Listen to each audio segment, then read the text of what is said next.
I'll live, oh laugh, oh love. I bet most of our moms have the same things in their cupboards. Some old baking dish that's seen better days, a kitchen mixer from the 1800s, and a bottle of olive oil. Now, I don't know for sure what bygone era the mixer or dish came from, but I can tell you where olive oil comes from: the grocery store. As for how it got to the grocery store, it's a little trickier. And is it even worth the money when I could buy a gallon of sunflower or vegetable oil for a fraction of the price? Well, for a lot of people, it is. After all, the global olive oil market was put at an astronomical $12.3 billion in 2022 alone, and it's predicted to keep growing. But why is something seemingly so simple such a lucrative gold mine? Well, to find out, let's start things off with the basics. What actually is olive oil? Well, it's the fat extracted from, well, you guessed it, olives. Not only is it delicious to eat, but it can keep you looking pretty and has a butt ton of health benefits too. Awesome. Now, not all olives are created equally. There are more factors that affect the quality of a finished bottle of olive oil than you could shake a big leafy branch at. Altitude, harvest times, and the methods of harvesting all have a huge impact on what goes into the bottle on your supermarket shelves. But the most important thing is the cultivar. That's the type of olive itself, and the way farmers have bred them over centuries to produce the best oil. So, if the best olives make the best olive oil, where can I get the best olives? Luckily, olive trees are quite hardy and will bear fruit in a whole load of different climates. But just like me, they prefer a little Mediterranean sunshine.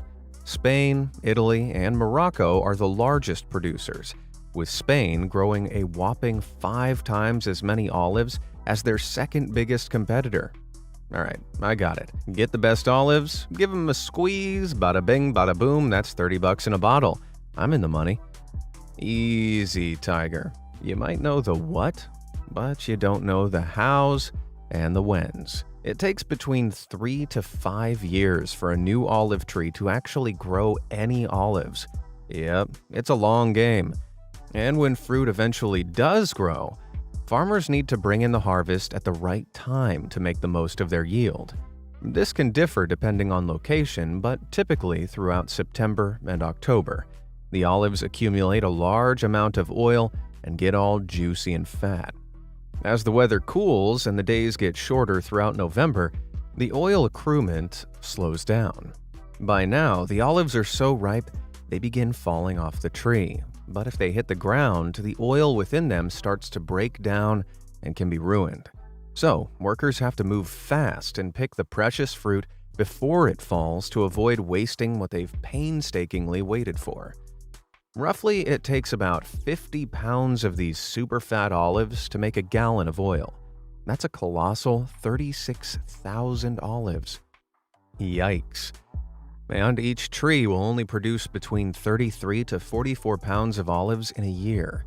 So, in order to make any money, farmers need more than a couple of trees to actually produce anything to sell. But the more trees you have, the more land you need to grow the trees. And that also means more workers are needed to help pick those olives. Oof. Anyone else's wallets just creak? Even with the best olive pickers in the world, it might be worth considering calling in the big guns to help you out. Nowadays, nearly all olive harvesting is done in one of 2 ways, either by machine or by hand. Each has its pros and cons. Mechanical harvesting has grown increasingly popular, as it's a much quicker way of bringing in a massive yield. Large machines grip onto the trunks of olive trees and shake them really hard to release the fruit. They then fall into a sort of net, or a special device sucks them up. Boy, I'd sure love to stick some big robot arms on that, lay down beneath one of them, and let it pour all that salty goodness straight into my mouth. Using these hulking machines, just one farmer can bring in a ridiculous 141 tons of olives every day. That's about the same weight as a blue whale. Now that's a whole lot of oil. However, there's a drawback. The roughhousing at the hands of these machines isn't exactly easy on the trees and can damage them. Plus, industrial farming machines can easily cost upwards of an eye-watering $100,000. Oh, mother, that's a mammoth cost to burden before you've even got any olive oil to sell. As such, many olive oil purists and small-scale farmers prefer to keep things a little bit old school. How, you ask? Why, you and your buddies put a net beneath the tree, then stand around and whack it with a big stick, of course. I know, if a machine giving it a little shake is gonna damage it, surely beating it about can't be good either. Well, you're not dishing out the beatdown of the century on this leafy piñata. It only gets hit hard enough to dislodge the fruit. However, whilst it's lighter on the trees, it's also lighter on the yield. The number of olives produced by manual labor is much, much lower, at around 460 pounds a day, which isn't even a quarter of a ton. Yikes, that's over 560 times less olives. Sure, you saved forking out loads of money for a big machine to do the work, but now you're stuck with a wage bill for the huge legion of tree whackers you hired instead. Whew! That's all the olives brought in. I'm exhausted. Wait, where do you think you're going? We're not even close to being done. So first, hit those like and subscribe buttons to keep up to date with my amazing videos. Now, come on, break's over. Back to it. Where were we? Right. Once all the fruit is brought in, it gets weighed to establish the quantity, then washed to clear off any unwanted dirt and debris. After that, it's straight to a mill to be crushed. Crushing the fruit breaks down the plant tissues and releases some of the oils, which turns the olives into a goopy, homogeneous paste. That looks delicious.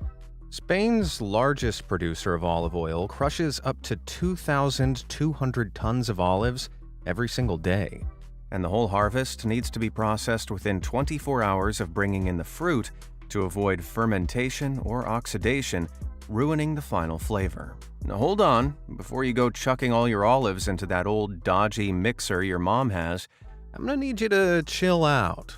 Literally. Temperature control is of utmost importance in producing the best quality olive oil. If temperatures exceed 122 degrees Fahrenheit, the oil will begin losing all the nutritional benefits. Now, 122 degrees sounds like a lot. I'd melt if I even got close to that. And traditional mills, like we just saw, don't really have this problem. But inside the largest, most modern industrial machines, things get pretty toasty. As a result, these newer olive handling machines have to be specially configured to keep things nice and cool. And finally, we can actually begin extracting olive oil. Boy, I'm pooped already. But we got juice to make, and this is where it gets, juicy. In the past, the most popular method for extracting the olive oil was arranging it in layers like this. Each of those layers is filled with olive goop and put under a lot of pressure to squeeze out the oil. However, nowadays, technology has afforded us a more high-tech solution to extraction called centrifugation. These clever machines, called centrifuges, can separate particles in a liquid according to density. They spin the liquid super fast, which causes particles of higher density, that's our oil, to separate from the water and debris. Centrifugation has become more favored as it makes better oils at less cost. It's a win-win situation. Out of all the 1,700 olive oil producers in Spain, only 0.5% still use the old-school pressing system. Sheesh, fellas, get with the times. At last, we've got our oil. Now all that's left to do before packing it up and shipping it off is the quality control. This sounds boring, but it's actually really important in determining how much the oil is actually worth. Have you ever wondered what the difference between olive oil and extra virgin olive oil is? Well, it's nothing to do with what they got up to after senior prom. Get your mind out of the darn gutter. It's a mark of certain flavor profiles and taste characteristics in the oil. Extra virgin is the tippy top shelf best you can get. But in order for oil to be extra virgin, it has to have less than 1% acidity. Low acidity levels indicate that fats in the oil haven't broken down into fatty oleic acid. It also retains many more antioxidants, vitamins, and minerals. This is all science-y mumbo-jumbo. Basically, extra virgin olive oil not only tastes better, but it's better for you. Virgin olive oil is the next step down. It's made the same way as extra virgin olive oil, except the acidity can be up to 2%. Now, this doesn't sound like a lot, but when you think that's over twice as much as the top shelf stuff, it's actually a huge reduction in the quality. As for your plain Jane olive oil, I'd stay clear if I were you. It might only be a quarter of the price, but you'd be lucky if even a quarter of it is actually the good stuff. Don't believe me? Go check the label. Often these cheaper olive oils are packed with, well, cheaper oils. But what actually are these cheaper oils, and what makes them cheap? Let's take vegetable oil. The majority of cheap vegetable oils you see on shelves are made from palm fruit oil. These plants naturally grow in tropical rainforests and are evergreen and perennial, meaning they produce fruit throughout the whole year. Whilst an olive produces 10 to 20% of its weight in extra virgin olive oil, palm fruit is actually around 56% oil. In fact, 1 hectare of land could produce 0.3 tons of olive oil, but a staggering 3.2 tons of palm oil. That's more than 10 times the amount. Because of this, biodiverse natural rainforests are being leveled to make way for more production-efficient, but far less ecologically viable oil palm plantations. But that's another story entirely. As you can see, by volume alone, olive oil isn't exactly the most efficient product in the world. But that doesn't mean it's not worth the effort. The most expensive olive oil you can buy is Lambda Ultra Premium Extra Virgin Olive Oil. Just 500 milliliters, which is just a little over 2 cups, is going to set you back a shocking $12,800. Oh, my poor heart. Each bottle even comes in its own bespoke, handcrafted box with 2 white gold plates, one of which is adorned with the name of the buyer. It's supposedly well regarded for pungent, fruity flavors, but I wouldn't know. I'm not a lunatic prepared to spend the price of a car on a bottle of olive juice. Have you tried this outrageously expensive oil? Let me know down in the comments if it's got bang for your buck. Woo! All in a day's work. In a quick summary, olive oil is so expensive because making it is so darn complicated. You need to buy the land, plant the trees, wait for them to bear fruit, wait again for the right time to harvest them, then rush through all the other steps to produce the olive oil before the fruit goes bad. Boy, even thinking about it all makes me tired. But olive oil isn't the most complicated food to produce. Oh no. You've done enough hard work for today though, so grab a snack and enjoy a well-earned rest. Be prepared though. Some of these upcoming foodstuffs make olive farming look like a walk in the park. Crocus pocus. Olive schmolive. How's about something for those of us a little more adventurous in the kitchen? Ever heard of saffron? It's a red spice used in European, South Asian, and Middle Eastern foods for its distinctive sweet and floral flavors. Not only is it delicious, but historically it's been used in ancient beauty treatments, clothing dyes, and even as a traditional medicine.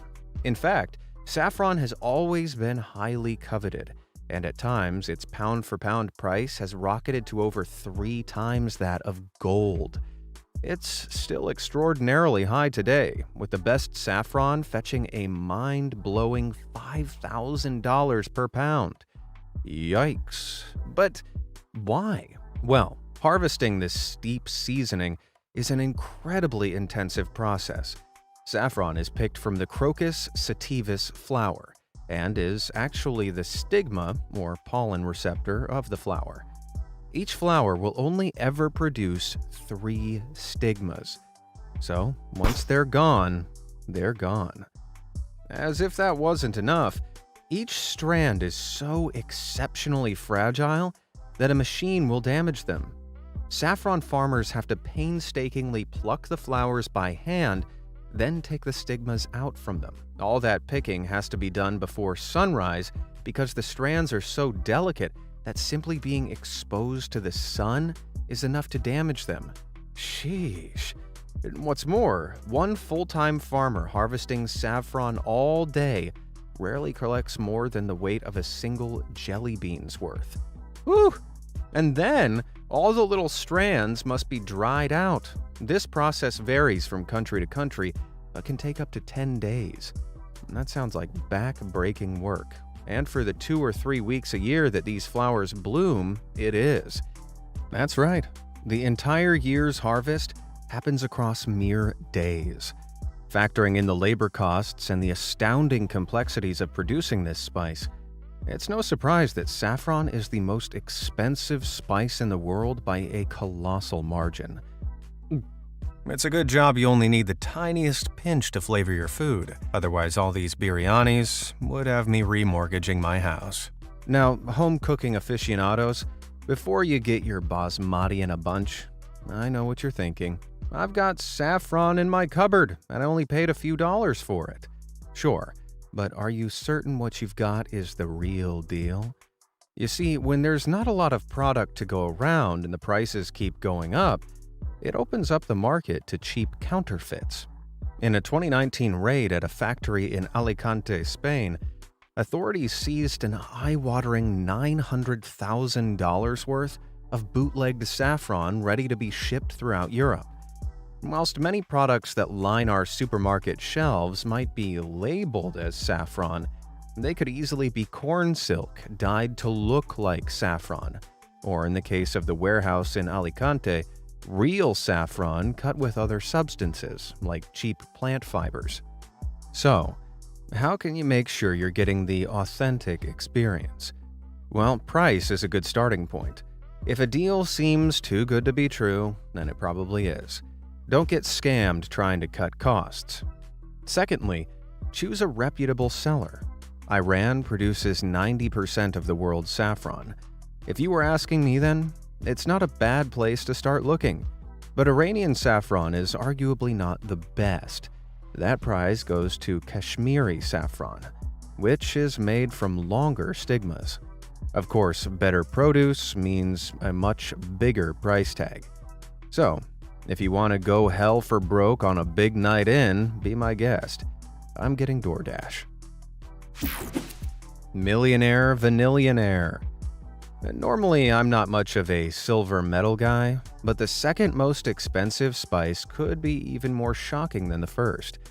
Saffron might have been new to you, but you've definitely tried this next flavor. Whether that's in your morning coffee, your favorite sugary snacks, or eating an entire tub of ice cream crying over your ex, yep, the world's second most expensive spice is vanilla. That's right. In its purest pod form, the so-called boring flavor sells for $600 per pound. Yikes. Not so boring now, right?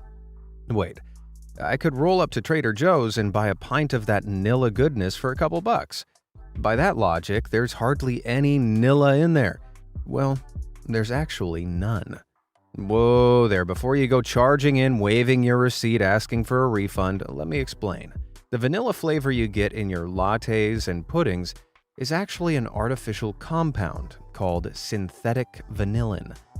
Picture the vanilla your mom says you have at home. Chemically, it's close to the real vanillin found in vanilla pods, but in reality, it's made from a similar yet different molecule, such as eugenol, which is extracted from aromatic spices like cinnamon, cloves, and nutmeg. The eugenol goes through a process known as isomerization, which jiggles around the arrangement of the atoms into something more akin to organic vanillin, called isoeugenol. Then it gets mixed with an alkali and undergoes an oxidation process, where it's combined with, well, you guessed it, oxygen, This completes the big transformation needed for it to flavor all your favorite snacks. Sheesh, who knew Twinkies were so scientific? Nowadays, it's far more common for vanilla-flavored products to contain this fake vanilla than to have even been in the same room as any actual vanilla. But why is that? Well, the real vanilla comes from a particular type of orchid that originated from Southern America and Mexico. However, that's not where the majority of the world's vanilla comes from anymore. In the late 1700s, a large part of the global vanilla trade was moved to Madagascar. But farmers failed to account for one small problem. The orchids can only be pollinated by the Mexican Melipona bee. And they were all back in Mexico. And no bees means no beans. After decades of failing to produce any vanilla pods, the farmers had to become busy little bees and do the pollinating themselves. Not like that, but they did figure out a less ridiculous way of doing it. See, vanilla orchids have both male and female reproductive parts. They've got the facilities, but they need a little extra help. You and me both, pal. That's where the farmers come in. They take a thin, pointy little stick and lift the delicate membrane that keeps the male and female parts separate. They then bring the two sections together by pinching their thumb and forefinger. Boom! This pollinates the plant, and a vanilla pod will almost immediately begin to form. Okay, I've made it sound a lot easier than it actually is. This is finicky, fiddly work. And it's only made harder by the fact that vanilla orchids bloom just one morning every year. So, if you take that day to have an extra hour in bed, ooh, bad news, buddy. Your sleepy ass is gonna need a new job. Maybe think about night shifts. Or maybe you'd be better at processing the pods. What? Did you think you just plucked these beanie boys off the flower and ate them? Nuh-uh. 9 months after they've been pollinated, the pods are ready to be picked. But then they have to go through a lengthy curing process. First, they're bleached in hot water before being placed in large sweat containers for between 36 and 48 hours. This is where the beans begin to change from green to brown. From then, they alternate between drying in the sun in the day and going into the sweat box at night. On, off, for between 5 to 15 days. And after that, they go for another slower period of drying indoors in a well-ventilated room atop special drying racks. The whole process, from growing and pollinating to finally having beans to export, takes about a year. During that time, every 5 to 7 pounds of green beans shrinks down to just 1 pound of processed vanilla. Sheesh. Now I know why it's so pricey. Boy, I sure hope Dairy Queen keeps using that fake Nilla, or my ice cream baths are gonna get seriously expensive. No kisses for you. I'll admit it, I'm a snacker. I can't go 45 minutes without shoving a Butterfinger deep into my mouth hole. What can I say? I'm a glut for the nut. But I'd never given much thought to how the chocolate in my favorite candy bars is made. And to my surprise, cacao, the plant chocolate comes from, is incredibly hard to farm. Because the cacao pods all ripen at different times, farmers have to keep an eye on them all year round. Each pod contains between 20 and 50 beans sat in a white, pulpy fruit. These pods are hacked down from the tree with machetes, split, and all that beanie goodness is scooped out. But hold your hungry horses. The chalky beans in their untamed, unsweetened form are incredibly bitter.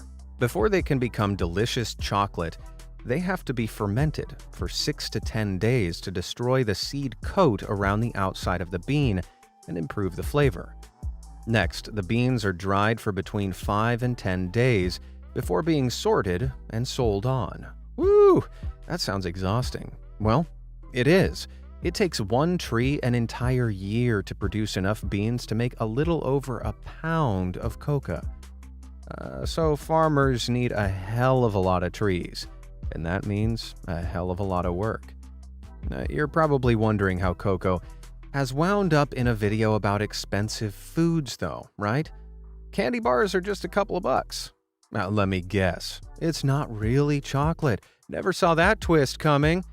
Well, not quite. It's definitely real chocolate. In fact, in most of the Western world's chocolate, it's pretty inexpensive. Sadly, it's not the case for farmers who grow it. Over a third of the world's cocoa produce comes from the Ivory Coast. But get this, many farmers who spend their entire lives growing and processing the beans have no idea what chocolate even tastes like. Chocolate candy bars in the Ivory Coast cost about $2.70, which isn't a lot for you and me, but it's about a third of a farmer's daily pay. In order for me to enjoy cheap chocolate here in the US, the farmers right at the end of the supply chain get paid way less for their product. Now, this doesn't mean you should feel bad for enjoying a delicious sweet treat every now and then. Just try and buy more fair trade marked goods. These ensure farmers are given a guaranteed minimum price for their hard work. Hey, neato. And with that, I'm hungry, so it's the end of the video. My poor little hands are ruined from all of that labor. I've never worked so hard in a day in my life.